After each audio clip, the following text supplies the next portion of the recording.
నేనేమో ఆ పార్టీ గురించి ఈ పార్టీ గురించి మాట్లాడాను. వాళ్ళు తిట్టే కానీ తిట్టిండ్రు, నేను తిట్టే పని కూడా చేయాలి. ఎప్పుడు ప్రజలు తప్పు చేయరు, తప్పు చేయించేటోడు లీడర్. ప్రజలు తప్పు చేయరు, వాళ్ళంతా వాళ్ళు చేయిస్తారు, మన అవసరానికి చేయిస్తారు. మనం ఏ ఎమ్మెల్యే ఎన్నికలప్పుడు, ఏ ఎంపీ ఎన్నికలప్పుడు వాళ్ళ ఇంటికి పోయి పైసలు అడగం. మన ఇంటికే వాళ్ళు వస్తారు. పడుకున్నారా లేదా తలుపు కొడతారు. తలుపు తీయగానే నాకు ఓటు వేయి, నీకు 3,000 రూపాయలు ఇస్తా అని చెప్పి వాళ్ళు ఇస్తారు తప్ప ప్రజలు ఎప్పుడు ఎవరింటికి పోయి పైసలు అడగరు. ఇక దాని గురించి నేను చెప్తాను. పెద్దలు మోహన్ రెడ్డి గారు, దుద్దు శ్రీనివాస్ గారు, సుదర్శన్ రెడ్డి గారు, రాధిక గారు, మీ అభ్యర్థులు, నేను వచ్చింది పొద్దున పక్కకే ఉంటాయి, ఈ శామీర్పేటలో ఉంటాను. నేను తెలుసు కదా, నేను ఇక్కడనే ఉంటాను, ఇంకోటి పక్కన పట్టు. నేను వచ్చింది 10వ వార్డు అభ్యర్థి ఏమో తుంకి జ్యోతి. వాళ్ళ ఫాదర్ చనిపోయిందని ఆమె లేదు, వాళ్ళ భర్త ఉన్నాడు. వాళ్ళ భర్త పేరు భాస్కర్, నువ్వేనా? వాళ్ళ భర్త పేరు భాస్కర్. ఆయన్ని మీ చేతులు పెట్టిపోతున్నా, ఆమె వాళ్ళ తండ్రి చనిపోయిందని పోయినట. 11వ వార్డు అభ్యర్థి ఏమో గోవర్ధన్ రెడ్డి. వేదిక ఉన్నటువంటి పెద్దలకు, మా మజీద్పూర్ ఆడబిడ్డలకు, మా అన్నలకు, మా నాయకులందరికీ నమస్కారం. ప్రజలు మీరు ఓటేస్తేనే ఓ ఎమ్మెల్యే అవుతాడు, ఓ ఎంపీ అవుతాడు, ఓ కార్పొరేటర్ అవుతాడు. మీ ఓట్లకు పుట్టిన ఆ పదవులు తప్ప ఆ పదవులు మార్కెట్లో కొనుక్కుంటే దొరికేటి కావు. నేను చాలాసార్లు చెప్తా. నాకు మీరు మొన్న ఓట్లు వేసిండ్రు, 4 లక్షల మెజార్టీతో గెలిపించాను మీరు నన్ను. నేను అప్పుడు మజిల్పూర్ రాలేదు. ఇవాళ వీళ్ళు గోవర్ధన్ రెడ్డి కానీ భాస్కర్ కానీ రోజుకు 2 సార్లు, పొద్దున ఒక పూట, సాయంత్రం ఒక పూట మీ ఇంటికి వస్తాను ఓటు కోసం. ఎందుకంటే ఈ ఊళ్ళోనే ఉంటారు కాబట్టి, 8 రోజులు ఉంది కాబట్టి తిరుగుతారు. నాకేమో అప్పుడు తినడానికి కూడా టైం దొరకలేదు. కానీ ఒకటే ఒక దానికోసం ఓటేసిండ్రు.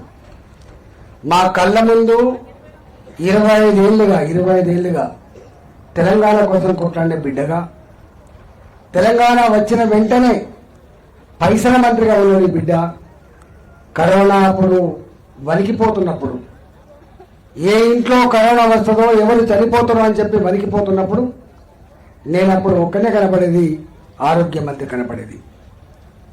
నేను ఇక్కడే 35 ఏళ్ళు ఉన్నప్పటికి కూడా నేను ఎక్కడో హైదరాబాద్లో గెలిచినాడు కాబట్టి ఇక్కడ రాగానే అరే ఈ బిడ్డను బతికించుకోవాలి, ఈ బిడ్డను కాపాడుకోవాలని చెప్పి ఏ ఇంటికి ఆయిల్లే, ఏ వాడకు ఆ వాడనే, ఏ గ్రామానికి ఆ గ్రామమే పార్టీలను జెండాలను పక్కకు పెట్టి ఓట్లేసింది కాబట్టి 4 లక్షల ఓటుతో గెలిపించింది.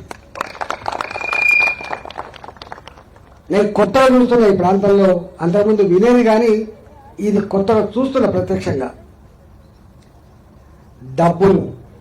డబ్బులు ఒక కౌన్సిలర్ నిలబడాలంటే ఒక ఇల్లు అమ్ముకోండో కుదవబెట్టుకోండో, ఓ ఎకరం భూమి అమ్ముకోండో లేకపోతే కుదవబెట్టుకోండో, 40 లక్షలు 50 లక్షలు డిపాజిట్ చేస్తే తప్ప టికెట్ ఇయ్యరు, ఎన్నికలకు పోరు. నేను ఒక్కటే అంటున్నా, మరి ఇల్లు కుదవబెట్టినోడు, భూమి కుదవబెట్టినోడు, లేదా ఇల్లు అమ్మినోడు, భూ అమ్మినోడు 40-50 లక్షల రూపాయలు ఖర్చు పెడితే మళ్ళీ ఆయన మనసేవ చేస్తాడా, ఆయన కోసం పనిచేస్తాడా ఆలోచించుకోమని చెప్పి నేను కోరుతున్నాను. నాలా అంటే రూపాయి ఖర్చు పెట్టలేమన్నా నేను. అందుకని నేను చెప్పిన, ఈ మల్కాజిగిరి ప్రజల కాలుకు మొదలుతే పన్నుతో పీకే సర్వీస్ చేస్తా అని చెప్పి నేను చెప్పినప్పుడు నేను పైసలు ఇవ్వలేదు. అంటే ఎట్లుంటారు జనం చూడండి. నేను ఇవ్వడానికి నా కోటేసి గెలిపించాను. కానీ ఈ కౌన్సిల్ ఎన్నికల్లో మీరే పట్టుబట్టి, ఈ క్యాండిడేట్లే పట్టుబట్టి ఇస్తా అంటే మాత్రం తీసుకోకుండా ఉండరు, గుర్తుపెట్టుకోండి. వాళ్ళు బుచ్చగాళ్ళు కాదు, ఈ చిరుడు బుచ్చగాడు, ఓట్ల బుచ్చగాడు వీడు. పైసలు తీసుకుంటాడు బుచ్చగాడు కాదు సుమా, ఓట్ల కోసం డబ్బులు ఇచ్చేవాడు బుచ్చగాడు, వాడు బుచ్చగాడు. ఇవాళ రెండవది కాంగ్రెస్ పార్టీ. వారు చెప్పింది వాళ్ళ భాష మాట్లాడదు, కానీ కాంగ్రెస్ పార్టీ ఎన్ని హామీలు ఇచ్చింది, ఎందుకు అమలు చేయట్లేదు? ఏ ఊరి మీద ఒకటే మాట అంటున్నారు, ఇంకా వాడేమిస్తారు బిడ్డ, అయిపోయింది వాళ్ళ సంగతి అంటారు. చెప్పిందా 2,500 రూపాయలు మహిళకి ఇస్తా అని చెప్పి నెలకు ఇచ్చిందా? ఒక్క మహిళ కన్నా మీరు చెప్పండి. ఆడపిల్లలకి స్కూటీ కొనిస్తా అని చెప్పి కొనిచ్చిందా చెప్పండి. కళ్యాణ లక్ష్మిలో 1,00,000 రూపాయలు తోడుగా బంగారం ఇస్తా అని చెప్పి ఇచ్చిందా? మీ చదువుకున్న పిల్లలకి నౌకరు వచ్చేంత వరకు 4,000 రూపాయలు నెలకి ఇస్తా అని చెప్పి ఇచ్చిందా? ఇవాళ ఆడపిల్లైనా మగపిల్లగాడైనా చదువుకోవడం కోసం తండ్రి మీద భారం పడకుండా 5 లక్షల రూపాయలు చొప్పున చదువుకునే విద్యానిధి కార్డిస్తా అని చెప్పి ఇచ్చిందా? ఇవాళ 4,000 పెన్షన్ అన్నాడు, 6,000 పెన్షన్ అన్నాడు. ఏ ఒక్కరికైనా 4,000 పెన్షన్ వచ్చిందా? 6,000 పెన్షన్ వచ్చిందా? పెన్షన్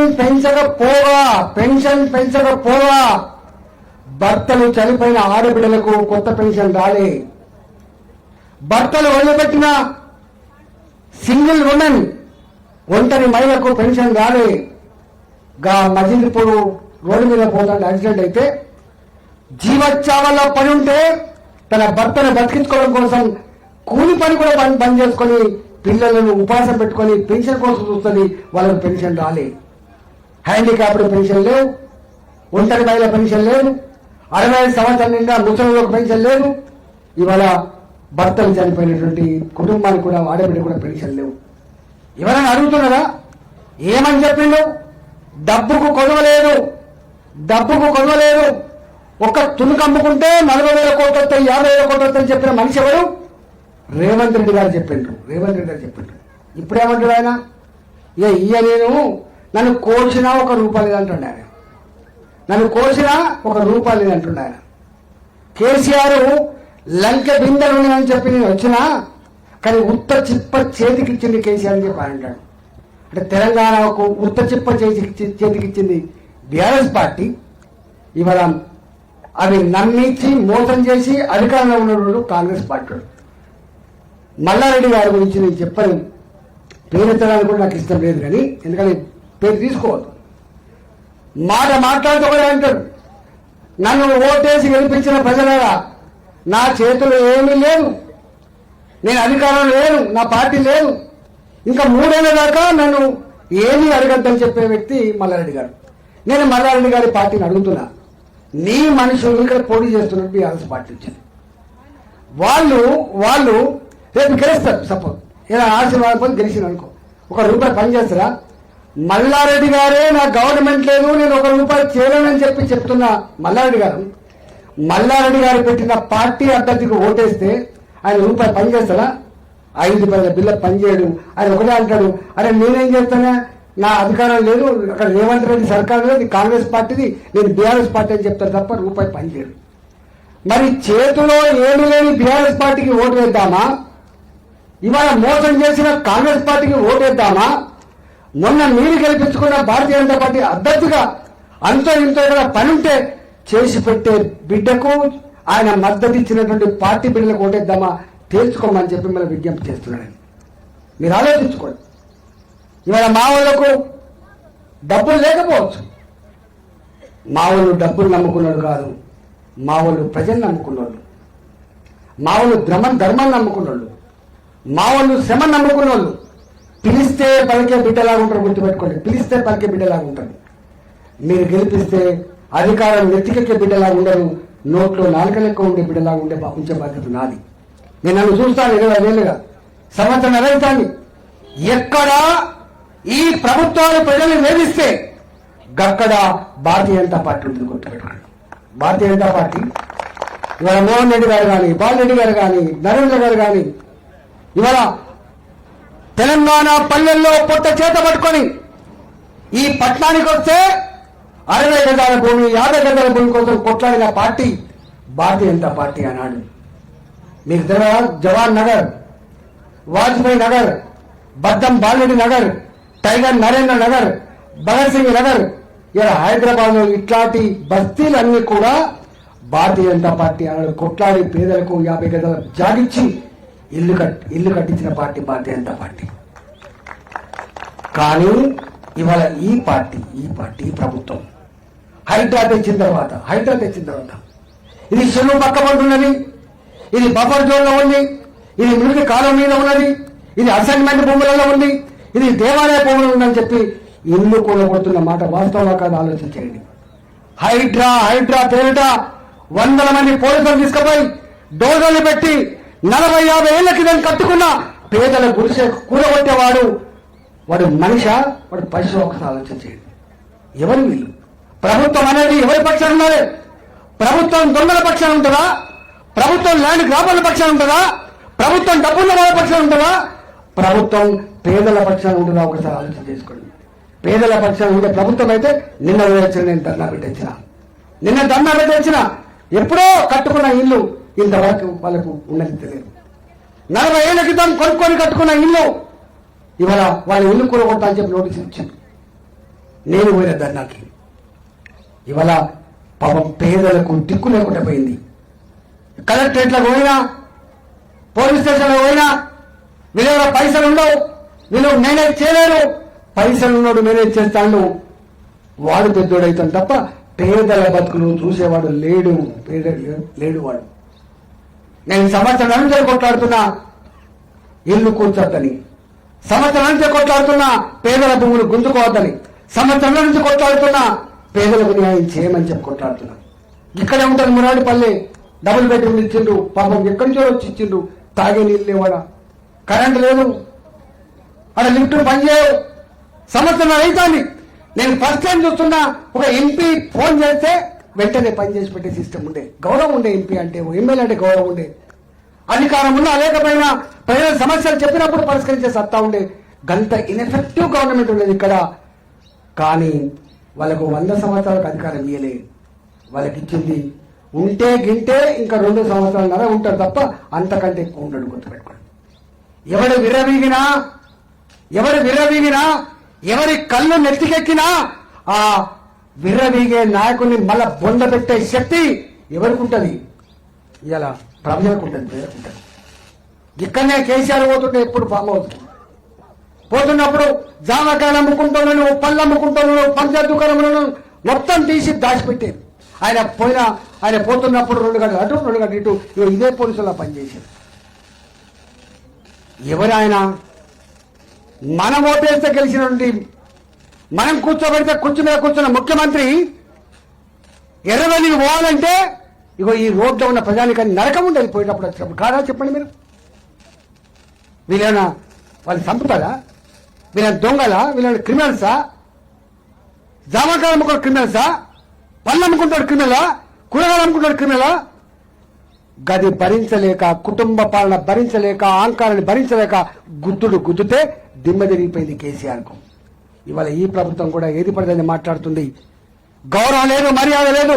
ప్రజలంటే, ప్రజల సమస్యలంటే పట్టించుకునే పాపన పోతలేడు. ఇవాళ ఈ ప్రభుత్వాన్ని కూడా ఎక్కువ రోజులు ఉండదు. ఉంటే గింటే నేను ఇంతకుముందు చెప్పినట్టుగా 2.5 సంవత్సరాలకు ఉంటుంది. గుర్తుపడి ఇవాళ అదే నరేంద్ర మోడీ గారు ఎవరు తిట్టంగా చూసిందా?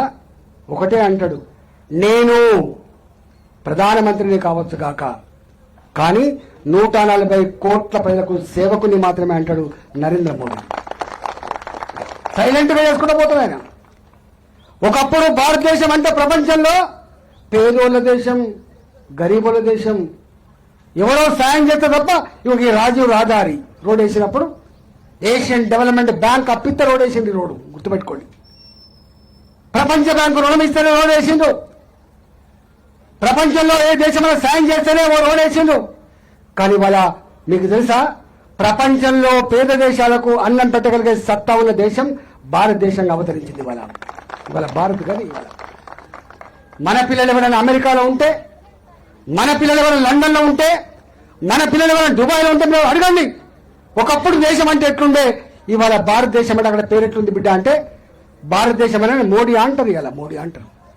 ఎక్కడ 11 ఏళ్ల కాలంలో మోడీ ఎక్కడ భారత జాతి తలదించుకునే పని చేయలే ఇక్కడ మోడీ గుర్తుపెట్టుకో. కరోనా వచ్చినప్పుడు నేను ఆరోగ్య మంత్రి ఉన్నా. నా పార్టీ వేరు, ఆయన పార్టీ వేరు. నాకు వారానికి ఒకసారి లైన్లోకి వచ్చేది మోడీ గారు. ఏం చేస్తున్నారు అక్కడ తెలంగాణలో? సార్ మందు లేదు ఇక్కడ, చచ్చిపోతున్నారు. కొంత మాట వాస్తవం. ధైర్యమే మందు అని చెప్పి ధైర్యం చెప్తున్నామని చెప్పినాం. ఆయన అన్నాడు, ఈ వణికిపోతున్న ప్రజలకి ఒక వ్యాక్సిన్ రావాలి, ఒక మందు రావాలని చెప్పి భావించి వేల కోట్ల రూపాయలు ఇగో ఇక్కడే ఉంటుంది మన తుర్కపల్లి కాడ భారత్ బయోటెక్ డబ్బులు ఇచ్చి ఆయన స్వయంగా ఇక్కడికి వచ్చి కొత్తూరుకు వచ్చి భారత్ బయోటెక్ లో వ్యాక్సిన్ తయారు చేసి 2 డోసులు ఇచ్చి ప్రజలను ఆదుకున్నమాట వాస్తవం కాదు. మీరు చెప్పమని చెప్పి అడుగుతున్నాను.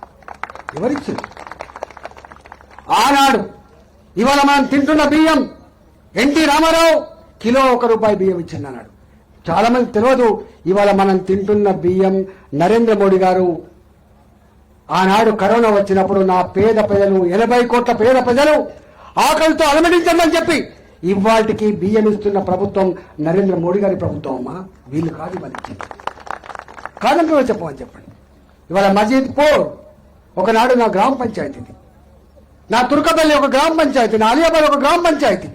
మీరు ఎవరినైనా అడగండి, ఇవాళ నడుస్తున్న రోడ్లు ఎవరి డబ్బుతో వేసిండ్రు, పారుతున్న మురికి కాలువలు ఎవరి డబ్బుతో కట్టిండ్రు, నా అంగన్వాడీ టీచర్, నా ఆశా వర్కర్, నా మధ్యాహ్న భోజనం పెట్టే తల్లిని అడగండి ఈ డబ్బులు ఎక్కడి నుంచి వస్తాయో.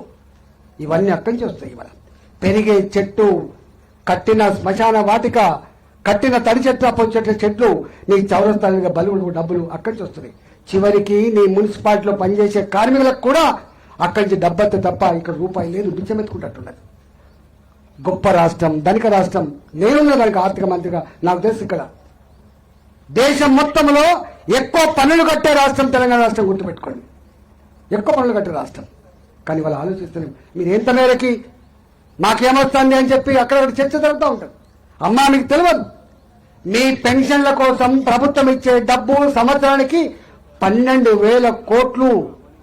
కానీ మనం తాగితే గవర్నమెంట్కి ఇచ్చే డబ్బు తాగినోడే కట్టే తాళ్ల పని అంటాం కదా, 50,000 కోట్లమ్మా. 50,000 కోట్లు. 50,000 కోట్లు కేవలం ఈ మందు సీసాలు కొనుక్కొని మనం దారబోతాం కదా. ఎవరు తాగుతలేరు. ఇలా కూరగాయలు అమ్ముకుంటూ సగం డబ్బులు అడే పోతాయి, పళ్ళు అమ్ముకున్న డబ్బులు సగం అడే పోతాయి, చిన్న కంపెనీలో పనిచేసే డబ్బులు అడే పోతాయి. సంపాదించిన సంపాదనలో పేదవాళ్ళు ఈ ఆడబిడ్డ మొత్తుకుంటా అంటే పిల్లలకు ఫీజులు కట్టాలి, పిల్లలకు బట్టలు కొనియాలి అని చెప్పి. కానీ మందు సీసాలు కొంటూనే ఉంటాం. ఆ మందు సీసాలు కొంటే మన ప్రభుత్వానికి ఇచ్చే డబ్బు 50,000 కోట్లు. ఎవరి సొమ్ము ఎవరు తింటాడు? ఎవరి సొమ్ము ఎవరు తింటాడు? ఎవరి మీద ఎవరు బతుకున్నా ఒకటి ఆలోచించండి. ఇవాళ అందుకే నేను ఒకటే విజ్ఞప్తి చేస్తున్నా, ఆలోచన చేయాలి. మన రాత మనమే మార్చుకోవాలి సుమా. మన రాత మనమే మార్చుకోవాలి. దొంగలు కావన్నా, దోపిడీదారులు కావన్నా, భూ కబ్జాదారులు కావన్నా, మనల్ని ప్రేమించి మన గౌరవించి మన ఓటేసిన దానికి మనకు పనిచేస్తుడు కావన్నా ఆలోచన చేసుకోండి. నేను ఇలా మాటిచ్చిపోతున్నా. నా కానాడు మీతో మాట్లాడే భాగ్యం లేకపోవచ్చు, కానీ మాటిచ్చిపోతున్నా. నీ ఎంపీ ఎవరంటే ఈటల అంటాడు. ఇక్కడ ఆ ఈటల అంటాడు ఎట్లాడంటే తలెత్తుకునేటట్టే ఉంటాడు తప్ప తలదించుకునేటట్టు మాత్రం గుర్తుపెట్టుకోండి. ఇవాళ సాధ్యం కాదు అనేది చెప్పలేను నేను. ఇవాళ సమస్యలన్నీ ఇచ్చారు. మా బస్సు సౌకర్యం లేదు, బిడ్డ లోపలికి వస్తలేదు, బయటనే వస్తే రోడ్డు దాటాలంటే చచ్చిపోతున్నామని చెప్పి. శ్మశాన వాటిక సమస్య కావచ్చు, ఏ సమస్యనే కావచ్చు, తప్పకుండా ఉన్నంతలో చేసే బాధ్యత నాది. చేసే బాధ్యత నాది. నాకు అధికారం ఇచ్చింది కొట్లాడమని, పని చేయమని అధికారం ఇచ్చింది తప్ప దానికంటే భిన్నంగా ఏలేదు. కాబట్టి నాకు తెలుసు ఇక్కడ ఏం జరుగుతుందో. ఇలా ఇక్కడ ఏం జరుగుతుందో మాకు తెలుసు. మా వాళ్లకు గ్లామర్ లేకపోవచ్చు, మా వాళ్లకు పైసలు లేకపోవచ్చు, కానీ మా వాళ్లకు మిమ్మల్ని నా దగ్గర తీసుకొచ్చేటువంటి సత్తా మాత్రం ముందు గుర్తుపెట్టుకోండి. తప్పకుండా మీకు పనిచేసి పెడతా అని చెప్పి మీకు హామీ ఇస్తున్నా. మీరు ఇంటికి పోయిన తర్వాత తర్కించుకోండి. ఎవరు ఈ మోడీ, ఏం జరుగుతుంది దేశంలో, ఎవరు ఈ కాంగ్రెస్ పార్టీ ప్రభుత్వం, ఎవరు ఆ బీఆర్ఎస్ పార్టీ, గతంలో వాళ్ళు ఏం చేస్తున్నారు, ఇలా వీళ్ళు ఏం చేస్తున్నారు, మోడీ గారు ఏం చేస్తున్నారు, ఆలోచన చేయండి. ఇవాళ అంతరాత్మతో ఇవాళ ఓటు వేయమని చెప్పి తెలియజేస్తూ మీ అందరికీ నమస్కారం తెలుసుకున్నా. భారత్ మాతాకి, భారత్ మాతాకి, భారత్ మాతాకి. కమలం పువ్వు గుర్తుకే నరేంద్ర మోడీ గారి నాయకత్వం, నరేంద్ర మోడీ గారి నాయకత్వం.